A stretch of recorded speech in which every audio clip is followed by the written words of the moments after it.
Kaya ang balita, bingin ako ng kwan? According kay Mindan, kung sige lang ko nung alasay sa alasay, bayin na lang da. Sige lang pasalig. Salig ang salig. Jason, mayang nga siya pero wala bata. Si Minday ako nung, tilam ng, ginansiya sa tiyanggi man. Sugi dyan ipong, tilason, sugi man ipong sa kwan. Son, saktom na. Masih ngadok sila yung kanto di. Di pura utang di. Kaya kung pamatian ko yung istorya ni Sally, kay alang-alang makadto lang da si Banang Rick nga wala man sa kwarta. Ti ginahulat niya pa to ang kwan. Nga ginahulat niya pa to ang kung nagsulod na sa ATM ang kwarta nga ginpadala sang iya bata. Ginambal ko sa ganisa. Singko, salta ni Sal yan, ang kwan ka lang yan, ang mambal ka lang sakot sa detalye lang blang. Ang tutuon lang niya bala nga kung wala, kung ara-ara, hindi kayo pasaligon mo kami, di. Hindi rin kayo manamabulid ka tani kami sa ila, galing hindi ba sila makontak? Nga, grabe, busy, hindi ka dyan makontak ang ila telepono, kung ang, siguti ako magpunang tawag ko sa ila, Sal, garing man dayo na ako. Kaya ang butang, ayawan kami kontak. Marang na lang ko naman may sis naman okay.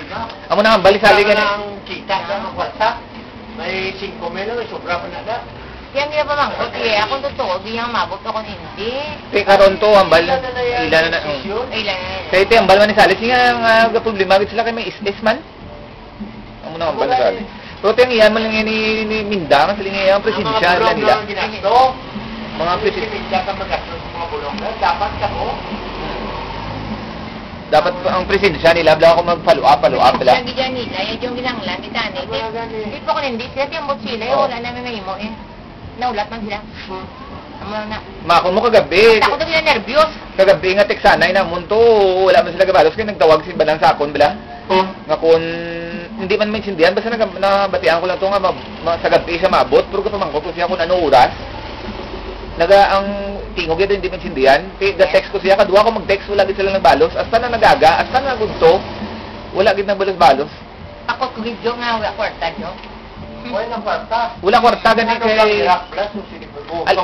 Alang-alang nga mo na ambali sa alis niya, Rick, alang-alang nga marikta kami da, makadto na kasi Banang. Ang importante na sa picture na. Oo, amo na, oo. Bawa ni sila, kung narigi man din sila, ato na ni Blade. Oo, nauya sila magkaon kay Minda, kung ano lang na ilay ang namihan niya yung magkaon niya. Tatlong lang siya gati, amo na pakaon-kaon lang siya sa simple lang living, kung para sa amon, atong Blade. Kung sa text pa ni Sally na naman, ang upo dyan natin kung makadto, ang bata ni Pangging. Oo, duwan sila. Sigo ikaw ya, Sal? Sige sa mga sunod, next week pa kumabot.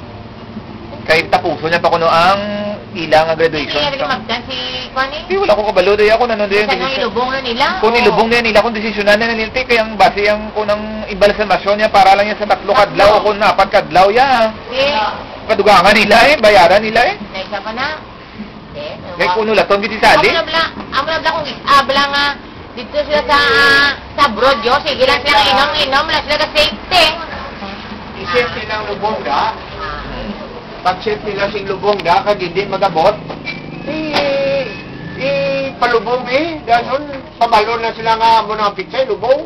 Kung hindi sila magabot, di lubong din Kung magabot sila, kung luyag nila ang malagtaw, pala 2 kadlaw daw, hindi.